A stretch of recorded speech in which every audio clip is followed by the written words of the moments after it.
I think we provide a very invaluable service, and I think we still have to recognize it very much as a service that needs to be supported. It is much more about than just providing information. It is about support and service, understanding, helping. And I'm fond of saying that, and our team would tell you this in a heartbeat, that you really shouldn't have customers, you should have clients. I feel that at my core, that we should embrace the consultative relationship. That's really important.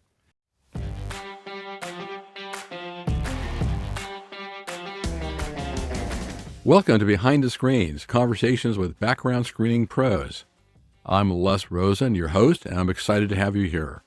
On this podcast, we chat with the people who know the background screening world inside and out. Executives, industry experts, legal pros, and more. We dive into their personal stories and insights to give you a real look at what's happening behind the scenes.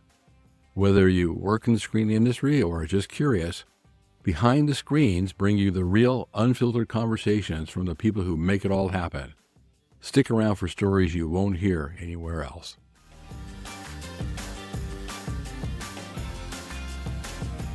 Ladies and gentlemen, Les Rosen here. Welcome to our next edition of Behind the Screens, the real live and true stories of the people that make the background screening industry happen. And today we have a person who I would best describe as the man behind the curtain. You all remember the Wizard of Oz? There's a man behind the curtain that's making it all happen. You may not see him or know it, but there he is. And the man behind the curtain for the screening industry is really none other than our guest, a person I think I've known as long as I've known anyone in the screening industry. We'll go into a little bit of that.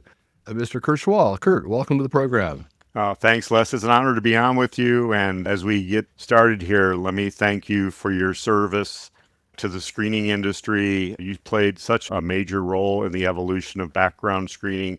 We can't thank you enough as an industry. You've mentored a lot of people. And again, it's an honor to be on with you today. Oh, thank you. That's the best $20 I ever spent. Thank you. Checks in the mail, huh? Checks in the mail. Just don't try to cash it really quick. Well, Curt, I appreciate that. And I would say the same about you, actually, with Screening University and all the things you're doing. But we're getting ahead of ourselves. So let's just start at the beginning. Let's start with your current position. What is it you're doing now? What do you find interesting about it? Yeah, well, I'm president of AB Global and dean of Screening University, and it's been a career-long journey to get to this point, and proud to say that part of a great company, AB Global, a company that is fixated on raising the bar in background screening. We've worked very hard as an industry to get to this point, but there's still another level that we can go. And we're chasing that greatness every single day. I'm proud to work with the team. We have an amazing culture, an amazing leader in Brittany Bollinger-Boyle, and really proud to be representing the company. That's fantastic. And Brittany has been a guest in the program, and that was a great show. We're happy to have her as well. So what was your career path? What was your journey? You described the long journey to get from where you started to where you are now. Yeah, it has been a bit of a journey, a number of stops along the way, but we'll go back to the college days. I went to Eastern Michigan University. I was a criminal justice major, so maybe some of the listeners out there are criminal justice majors wondering, well, what can they do with it? Well, it led me ultimately to this career in background screening. After a stop as part of the security function at Domino's Pizza, I worked at their world headquarters. We worked with store security. That led me to another job in the area where I live now, near Cleveland, Ohio, where I became a corporate security director. And as part of that role, I managed the background screening program. So actually, before I got involved in background screening, I was actually a client. And so I think that's really served me well in my career, really having that perspective before I even started in the industry to be a user of background screening reports. So I kind of learned it a little bit that way. And then I had an opportunity to join TransUnion Employment Screening Services. And so I jumped at that opportunity, saw this industry that had such an amazing future in front of it. I thought, well, that looks like a really good opportunity. So I jumped at the chance to join TransUnion Employment Screening Services and started off as a research department manager. So I was one of the folks who was trying to find researchers all over the country, going to courthouses, every day around the country, checking on quality, monitoring turnaround times, negotiating costs for getting data, all of that. Really, getting my hands dirty. And what a great place to start in the industry at that level to really kind of understand the nuances. And, from there, I assumed a compliance director position. And that's really, I think, what I've been primarily known as in the industry is a compliance expert. And it really started with that at TransUnion. They ultimately decided to sell their background screening division, and they sold it to a company called Axiom. And we became Axiom Information Security Services. So I still maintained oversight over the compliance function, but that actually ultimately grew into financial director position and then ultimately to the business unit leader position. So I progressed through the ranks there at Axiom to ultimately being the business unit leader. And then I went through a couple of acquisitions. We were acquired by Sterling, and then I assumed a role in the compliance function there. I was then a part of EBI and as vice president of compliance and government relations. Then EBI was bought by Sterling. So I was actually part of two acquisitions by Sterling. I then became vice president of global compliance for certain background screening company based out of British Columbia, Canada, and then to my current role with AB Global. And I think all the stops along the way, you pick up things, you see different viewpoints. And I think, in this role as president of AB Global, it's allowing me to kind of use all of those experiences, what's worked, what's not worked, along with subject matter expertise and compliance, and really try to build the best background screening company that we can build. And we really do focus in on being great at everything that we do. So I'm very excited about where we're headed with AB Global. Now, Curt, what's interesting is that you're not only president of AB Global, but you also started a live instructor-led university-type program, which I think is brilliant because there's been others, but they've all been do-it-yourself online. But this is instructor-led with Professor, remind me, Hootsworth. Hootsworth, okay. Yeah. Tell us about that.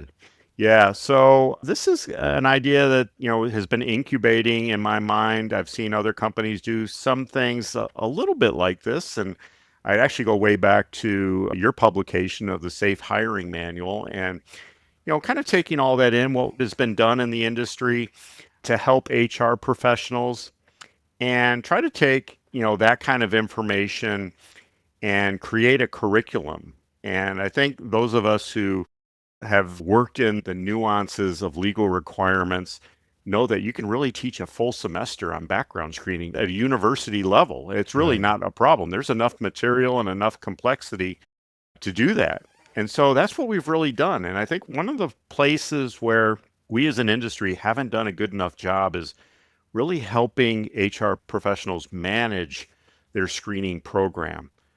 And so if you think about an HR professional's role, they have a lot of trainings in a lot of different areas, but really nothing in the way of managing a background screening program. And so we created Screening University to kind of fill that opportunity in terms of education. And so we now have 7 courses as part of Screening University, everything from the Fair Credit Reporting Act, and that's kind of our foundational course. It's very important if you're operating in the U.S. to have that foundation of knowledge. And then progressively we get into more nuanced things.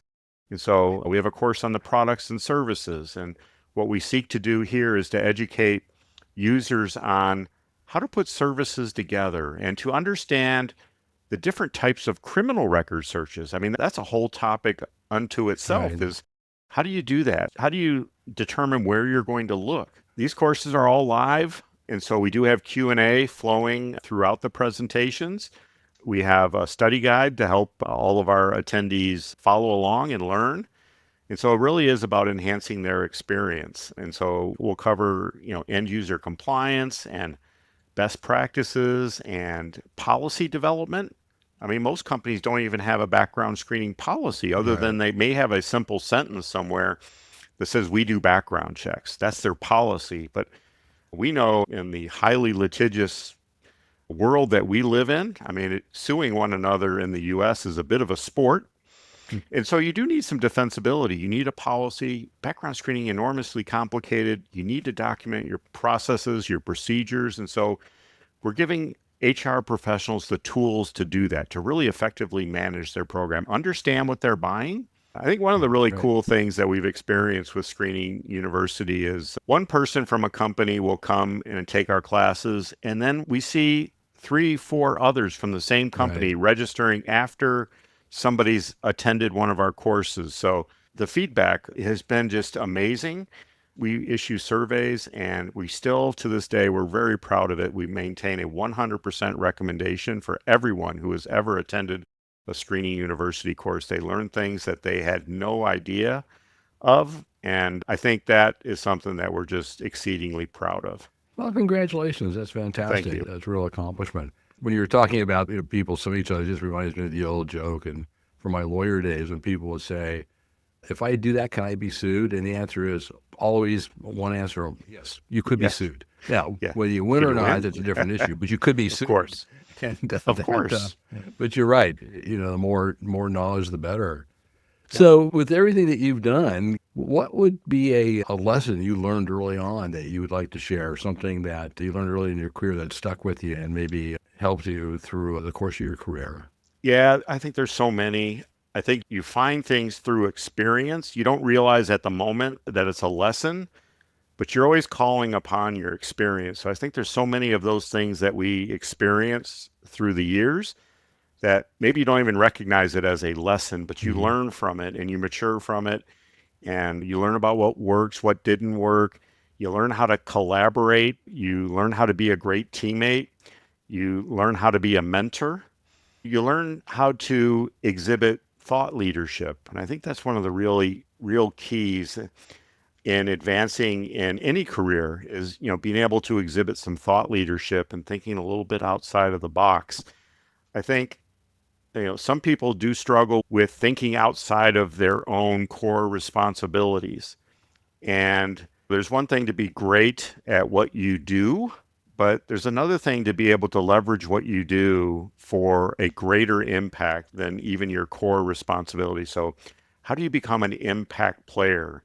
And I think I benefited from being involved in background screening at an earlier stage of its evolution, that we didn't know how to do a lot of things. And so we all had to be people who were figuring out how to do things and learning about the laws and the regulations. There was no one to teach us. We were all kind of self starters in learning federal regulations or state regulations, and of course, all the evolution and local laws now. But we, from the early days of our background screening careers, we had to figure it out. Well, Kurt, we're talking about how to be an impact player, and I think that lesson applies today still. I mean, even though, the early days of the industry might be over, one way of looking at it is that this could still be the early days, given the fact that who knows what AI will do. I mean, people could look Hmm. back to this as an early day because Hmm. 10 years from now, it could be totally different. And I think even if you start off as a verifier or a criminal researcher, Hmm. I think what you're saying is, I mean, at least what I get out of it is that if you take the initiative to own what you do and you say, even though I'm just getting paid to be a verifier or something, I'm going to really learn the industry. I'm going to be a knowledge Hmm. sponge. I'm going to understand everything from every perspective. And that type of leadership does not go unnoticed, and that enhances careers. See, that's why I take what you just said. Yeah, I think for anybody wanting to pursue upward mobility, I think being a thought leader, figuring out new ways of doing things, because things always evolve, things are always changing, and always be thinking, try to be one step ahead. It's not always easy because we get ingrained with how we do things today. And of Yeah. course, you mentioned AI and the impact that it will have. It will undoubtedly have an impact on what we do today and helping processing faster than we do today. So things will always change. And I think, how do you get in front of that and try to be a thought leader and, try not to be like everybody else? That's part of advancing your business cause, is trying to find ways that are just a little bit better. Yeah. And, And in that's sales, they say unique selling proposition. And I mean, you see that, throughout business. So what's your passion about the industry? Some of it has coming out, but you obviously have been in different areas, with your criminal justice background, your security background, your risk Hmm. mitigation background. You stayed in background screening. You must enjoy the industry. Why? What about it? I just think what we do is so interesting. I think there's the part of it that it helps employers make great decisions to hire the right person.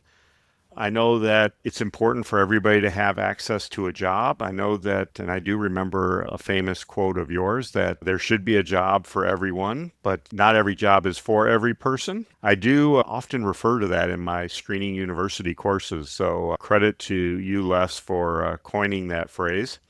But yeah, I think we provide a very invaluable service. And I think we still have to recognize it very much is a service that needs to be supported. It is much more about than just providing information. It is about support and service, understanding, helping. And I'm fond of saying that, and our team would tell you this in a heartbeat, that you really shouldn't have customers, you should have clients. I feel that at my core, that we should embrace the consultative relationship. That's really important. And let me unpack that a little bit because the consultation relationship is so key. I mean, there are individuals, I'm not saying who's right or wrong, but there's some people who take the approach that background screening is just data driven and you basically just need, someone with a cup of coffee making sure the server is working because it's just a data flow industry like credit reports. But, I agree with you. It really isn't. There's so many rules and laws and permutations and zigs and zags, and you're talking about people and their livelihoods, and it really is a last mile issue, as they say in telecom. It's really, that, yeah, a certain amount of it can be automated, but it really is a service. I think it'd be a long time before it becomes just an automated, get something from the computer. Um, Yeah. Well, the laws are becoming fairly clear that, automated decision making is probably not going to fly. I mean, that's where, the laws are headed. So it is kind of a subjective process. And it's uniquely owned by an end user of a background screening report. We are not in the decision making business on our side, but we want to prepare you for all of the things that you should really be factoring into your decision, and then you make your decision. We're not in the business of making decisions, but I think there's a lot we can do to help make sure that they have all their I's dotted and T's crossed of the things that they're supposed to be doing from a compliance perspective. And that's really important. and I think what's interesting, even though, as you say, it's some subjectivity, it's objective subjectivity because you have to make decisions, but it has to Hmm. be in the context of decisions that are well thought out and reasoned and part of a process and not arbitrary and capricious, and that there's due process involved. So the complexity can blow your mind. At the margin, it's not. I mean, in some cases, they're real easy. Some people Hmm. are everything checks out and it's clear and boom, but it's not all. It's not all the Yeah. time. So, with this, your background, looking back at your time in the screening industry, what comes to mind as an accomplishment or achievement that brings a smile to your face, that stands out, that you're proud of, that you're happy about? Yeah, I think it goes back to Screening University. I think that's the culmination of my almost 30 years in the Hmm. industry is taking all of that knowledge and experience and putting it in a format that is helpful to others. And I think if there's any one thing that I like doing, I do like helping others. And when I can make somebody better or help somebody, to me, that's one of the best feelings that I can have is that I'm producing something that is helping you be better at what you do. So whether that's with our clients or internally with our team members. And so I think Screening U has allowed me to take a lot of knowledge and put it in a way that is actually kind of enjoyable to attend. Our surveys tell us that they actually like coming to webinars. And I think webinar enjoyment probably doesn't have a high grade.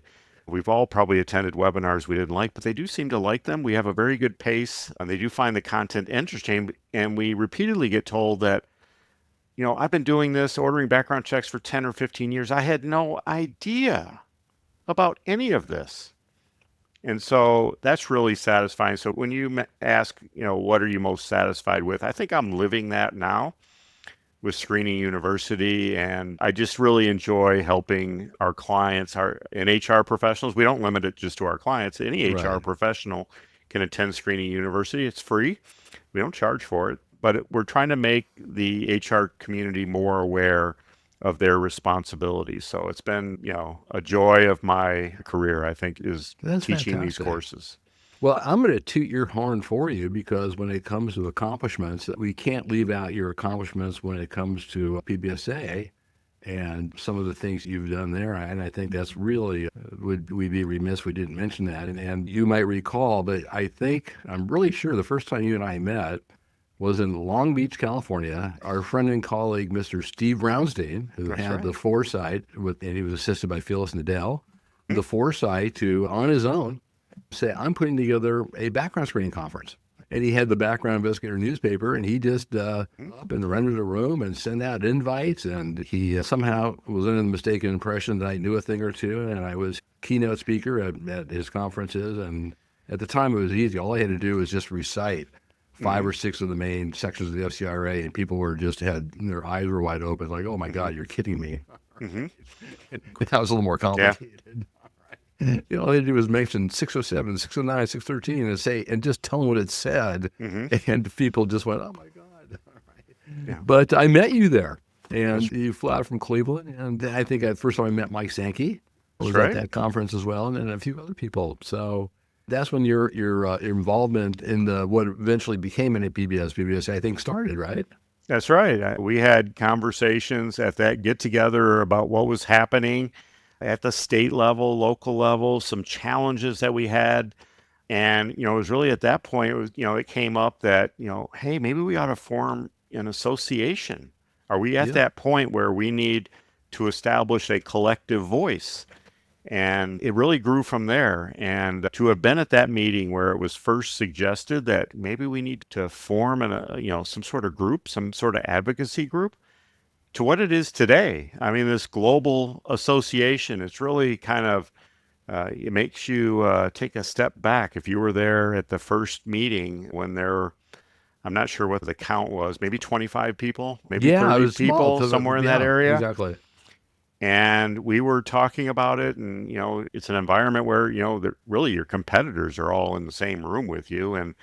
But it really was a unifying voice that we needed to protect this emerging industry of background screening, and we needed to be able to advocate for ourselves. And it all really kind of started from there. Yeah, Brother Brownstein explicitly. I remember you talking about it with me, and it was, yeah, we should, but it was like at the time, it was the Wild West. And, I mean, people barely had websites. You barely knew who the background screening firms were. That's right. There were a lot of rules in place, and not a lot of people knew the rules. Yeah. And so PBSA, well, back then it was NAPBS, when it was formed, ultimately became the way a lot of people learned the rules. Right. So it all really started in Long Beach at that first meeting. And then we kind of maturated, and thanks to Steve Brownstein, and then he moved his conferences to Florida, and a lot of people met each other, relationships were formed, and vendors were able to vend, and we all met each other, and then it was at one of the meetings, I can't remember the exact year, where enough people were looking at it. You and I were talking about this, but Sandy Burns, who has since passed, but a wonderful dear friend, said, hey, let's put together a committee. Right? Yeah. And then she said, Les, you're on it. I said, I'm busy. No, you're on it. And not only that, but you're the chairperson. Yep. Thanks, Sandy. Yeah, I think we were all in a line there, and the rest of us stepped backwards, and then you were just left standing there, Les. Yeah, I was like, well, what's happening? That's right. And so we had the initial committee, and you and Mike Poole were kind of tag team members. Yeah. Mike was your colleague at Axiom and Axiom. Exactly. And then Mike got a little less involved, and you got more involved as part of the initial steering committee, and that finally, we'll go through, I'm not going to go through the whole history of NAPBS, but one thing led to another, and we actually had an organization. That's right. That's right. Yeah.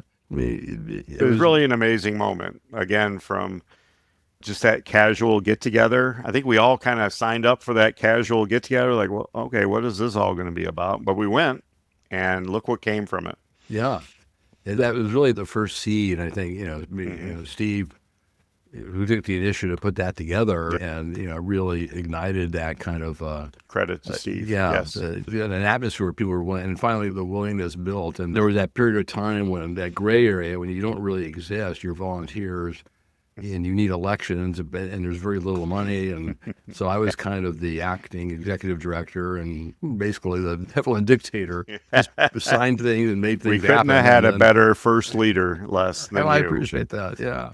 And then we got established. We had a board of Yeah. directors, and we had things went to regular order, and that was just great. And that was, interesting times. But you continued to be involved because you were the first chair of what is now known as the Government Relations Committee, and you started as I recall, the Access Subcommittee.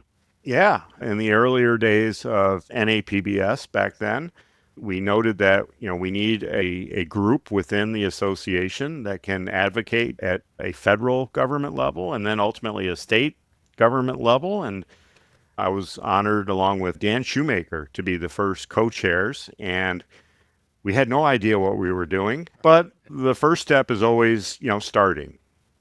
And I think most things you start with, that you're just kind of in that position and you learn along the way. And so, that ultimately led to the fly-ins, where we have key members of the association fly into Washington, D.C. and lobby on behalf.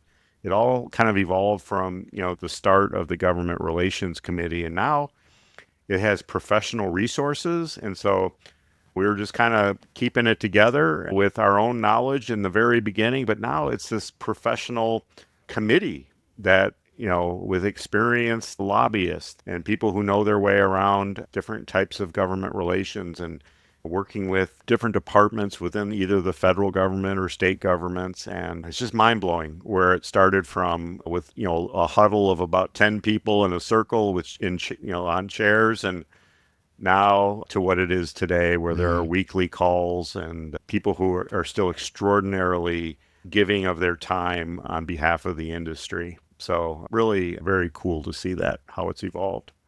Now, I happen to know, not because I've been stalking you, but I happen to know exactly where you were September 15th and 16th, 2004. Wow, September. So that sounds about the first time we went to Washington, D.C. Is that? You win the prize because you were in charge of our first foray, our first fly-in. Yeah. And you were the chair of that, and I was there with you, along with David Hine, who was the original co-chair, along with me. Mm-hmm. Barry Nadell, who is retired by Infolinks. Mike Poole, Tanisha Hart-Love, Teresa Preg from Choice Point, Daniel Shoemaker, now at Accurate. Yeah. And we were it. We were the ones. Yeah, we were the inaugural group. And if I recall, I think we met with the Federal Trade Commission and a couple of folks who were writing FTC opinion letters, which were followed very closely by screening companies. And so being able to meet the people issuing opinions and starting a dialogue. And I'm not sure if we impacted them in any way, but it was really our first foray into talking with government officials about background checks. I mean, people who are newish to the industry may not recall the days when the FTC opinion letters were sort of like the guiding stars of what to do. And they were not mandatory, they were not legislative, but they were you were strongly advised to follow them. And we all remember Clark Birkenhoff and then Chris Keller and a couple of others would write these letters, and they were kind of the word from on high on all sorts of issues about background screening. And now they've been replaced, and I suppose someone might take them out in a court case somewhere. But back in the day, that was it. We met with those, thanks to you and a little bit of Dan, with Bob Belair, Bob Belair, AGG or Arnell Golden Gregory helped set that up and entertained us. And I had to look back at my notes. We also saw two congressmen who were Congressman Baucus, and Congressman Oxley was at the time the chair of the House Committee on Financial Services. That oversaw the 2003 amendments to the FCRA, the FACT Act. Yep. So for you FCRA nerds, you may have come across the FACT Act, which at the time was like a huge, big deal. Are you FACT Act compliant? And all sorts of issues, and how kind of faded from memory. But we met with the actual Congress people who, at least they're not them, they're their staff. Yeah, and anybody who's part of a public company understands SOX compliance, and of course that's Sarbanes-Oxley. So that's from Oxley, Representative Oxley. Yeah. Oh, that's amazing. Yeah, such a cool experience, Les. I think you'd agree with me here that, you go up on Capitol Hill, you probably don't think you have a voice. I think we probably went into that experience thinking that, wow, I mean, are they going to listen to us? Are they going to meet with us? And then you find out that they will. I think it exceeds your expectations where, the outcomes may only meet your expectations because you're not always successful. But I think the one encouraging thing from all of the trips up to Capitol Hill is that you do find people who will listen to you. You may or may not be able to sway policy development, but they will listen to you and you can get your message across. And again, the outcomes are, sometimes you win, sometimes you don't. But I think access is more available than any of us would have thought. And especially now that, at that time, people didn't even know the screening industry really was a thing or what our problems were. And now I think Yeah. PBSA is a known voice on Capitol Hill and in the state legislators when it comes to issues that are related to what we do. Yeah, I think they thought all consumer reporting agencies were just credit reporting entities, right? We had to Yeah. explain that there's this whole industry called background screening that are also consumer reporting agencies. It wasn't just the credit bureaus out there. Yeah, exactly. And I would be remiss if I hope you don't mind if I share this, but I remember from that fly-in is that one night Mike Cool and you invited me out for dinner. And I said, well, these guys are pretty button-ups, stiff-necked, wingtip type guys. How interesting can it be? But, I can kill a night with them. And it turned out it was nonstop laughing. Yeah. We had so much fun. Like, who is this guy? Yeah, I think you have to let loose a little bit and always kind of live with the idea that last day is going to be pretty bad. So you might as well have a good time along the way as well, right? So what better time in life is there than when you're laughing and having fun with folks? That was really fun. I mean, it was so surprising. I always thought you and Mike were so always like bankers, and suddenly after hours, you Oh, guys boy. were right. Yeah. Okay, that was 20 years ago, Les. So maybe things have changed. Maybe they haven't. Maybe they haven't, but maybe they have. So with PBSA, I mean, I had no good deed goes unpunished. You also had 3 terms on the board. Yeah, enjoyed all of my terms on the board of directors and privileged to represent the association. Well, we've spent a good amount of time talking about background screening and a little bit of the history of PBSA and how things have grown and your role in that. Mm-hmm. But I have heard a rumor, and correct me if I'm wrong, that there is life outside of background screening. Oh, yeah. Oh, yeah. It's like Yes, there should evenings, be. weekends, and vacations. Sometimes people do something else. So, Curt, tell Yeah. us a little about yourself outside of the screening world, your hobbies or interests, things you like to do for fun. Well, I love sports. I think anything sports related, I'm going to be in. I'm a big fan of Detroit sports, University of Michigan sports, even though I live in Ohio. But the good news is here that Ohio State has not beat Michigan in football in over 2,000 days. So any of my Buckeye friends who are listening, just think about that for a little bit. so Michigan has a football team? Is that It what you're does, saying? yes, Oh, yes. I've either. I'll have to look that one up. The winningest team in all of college football. Wow. I love to golf. Probably my one my sports passion is golfing, and I'm trying to play as many of the, let's call them world famous golf courses that you can get on. So I do have a regular group that we go on golf trips together. And so that's always a lot of fun to unique places. Family time, we love to cruise. My wife and I, we've been on over 30 cruises, so we do like to cruise. It is, Wow. to me, the best mode of travel. You put your bags on the ship, and then they take you everywhere you want to go. And the food's great, the entertainment's great. And, there's always food nearby, drink nearby, and the shows are great. So all nicely packaged together. So we always look forward to cruising at least once a year, if not twice. I can't help but ask, where was your favorite cruise destination? And what's your favorite cruise line? Oh boy. Well, okay. The favorite cruise is probably the next cruise always, right? Because there's always a next one. But been all over the Caribbean. Of course, I've loved every trip. Bermuda's been, great. But I tell you, the 2 we've taken to Alaska, to me, that is the best. Now, some people will say, well, isn't it too cold up there? And yeah, you might have to put a jacket on or a sweatshirt on. But the beauty up there and how natural it is, because we don't see a lot of things in a natural state anymore. But just the wilderness, the wildlife is really amazing. We do have a bucket list one coming up in about 4 weeks. we're going to Norway. So Oh, fantastic. we're going to see the Norwegian fjords. So that's one that's been on our list. So we're looking forward to that. So You go to take it. You go to Bergen and work your way up, or it actually is not Bergen. It's a bunch of cities I can't pronounce because they have difficult spelling in Norway.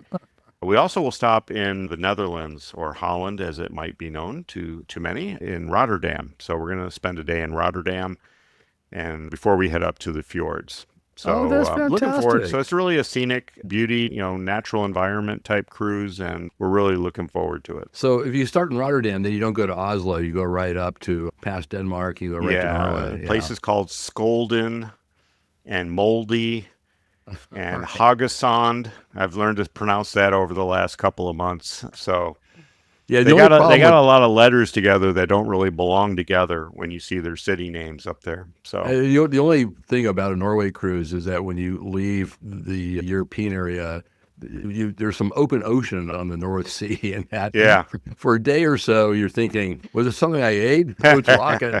And then when yeah, you finally reach the land and you go yeah, along the shore, then it's that smooths out. So good luck with yeah. that. Well, it's just like having a few extra beverages. That's all. So you just got to go with it less. No, it's doable. I just remember thinking, Yeah. oh my gosh, this is not a bathtub cruise at this point. It was like open No. ocean. No. And no, I So love Alaska. I did the same as you. I did one Alaska cruise a few years ago. I'm doing another one next week. So, yeah. love it. So Those are wow moments, and I think in life you need to chase your wow moments and as much as you can and are able. And Alaska's a wow to me. yeah. Oh, that's fantastic.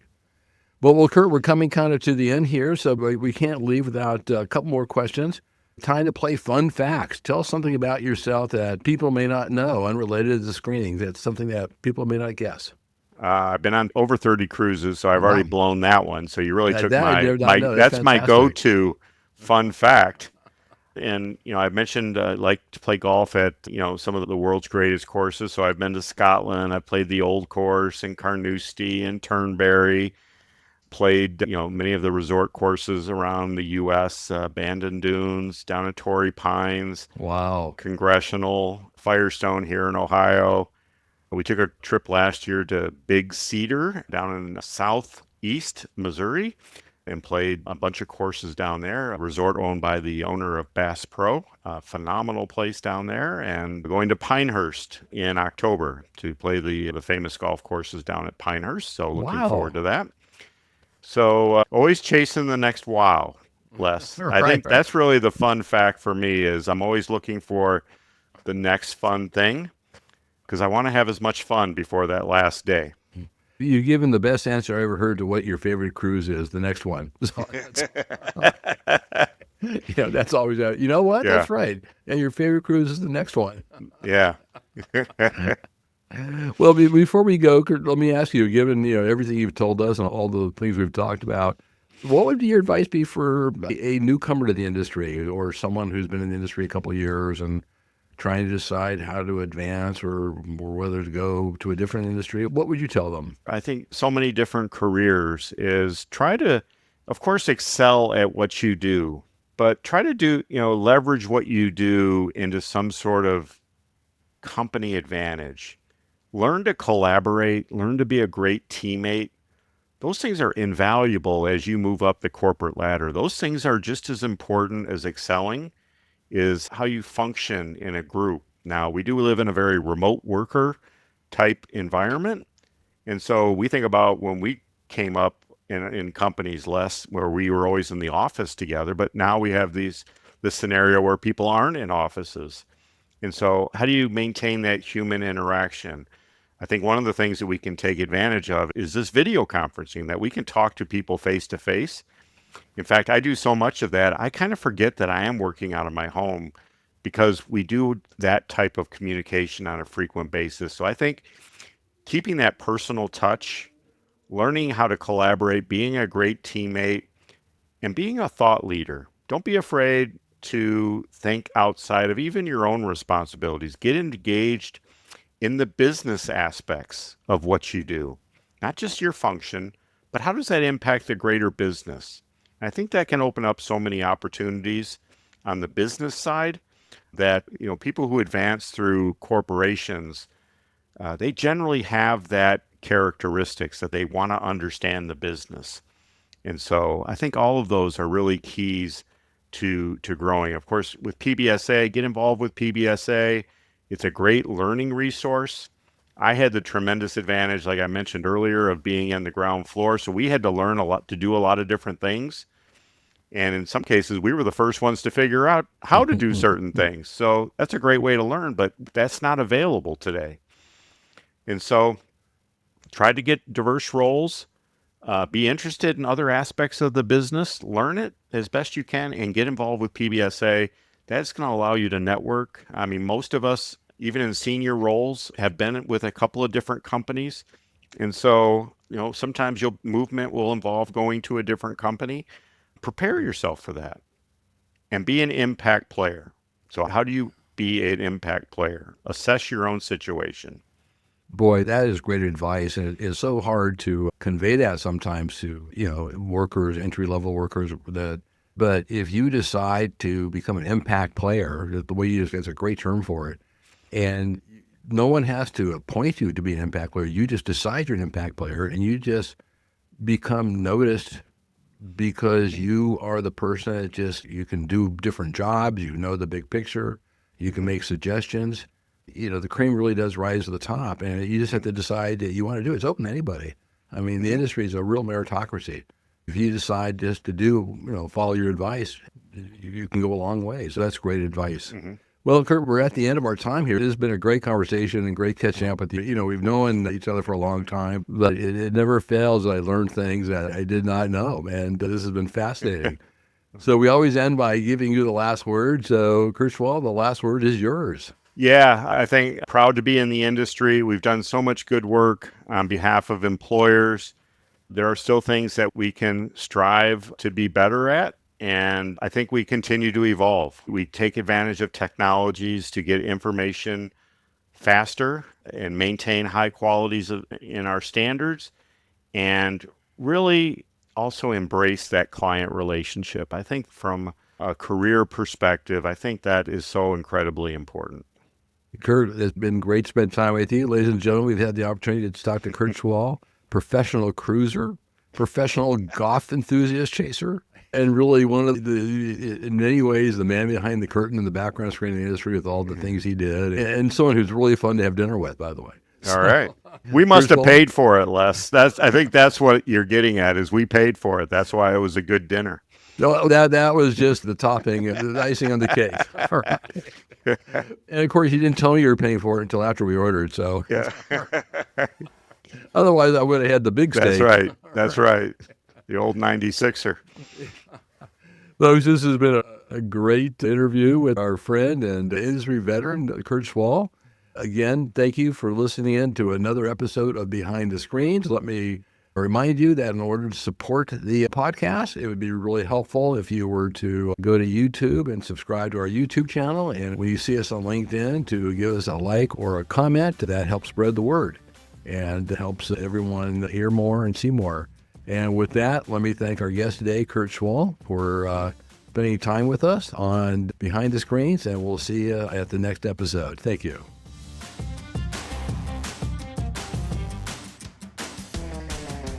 All right, that was yet another wonderful conversation with a background screening pro. If you enjoyed today's episode, don't forget to hit subscribe so you never miss an update. And hey, if you got a moment, we'd love for you to leave us a review. It really helps get the word out. For more info or to catch up on past episodes, or to make suggestions or to suggest possible future guests, head over to our website. Once again, this is your host, Les Rosen, and it's been a pleasure to bring you another episode. See you on the next episode. Thanks.